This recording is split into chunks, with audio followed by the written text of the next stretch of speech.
The bearish pennant pattern is another continuation pattern that signals a potential continuation of a downtrend, but it has a slightly different shape than the bearish flag. Just like the bearish flag, the pattern begins with a sharp decline in price, forming the flagpole. After the sharp decline, the price enters a consolidation phase, but instead of moving sideways or slightly upward as in the bearish flag, it forms a small symmetrical triangle, which looks like a pennant or a small flag on the chart. This phase is characterized by converging trend lines.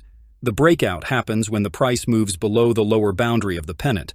If this breakout happens with increased volume, it confirms the bearish continuation, and the price is likely to continue falling. The bearish pennant is essentially a brief pause in the downtrend, represented by the converging trend lines, before the price resumes its downward movement.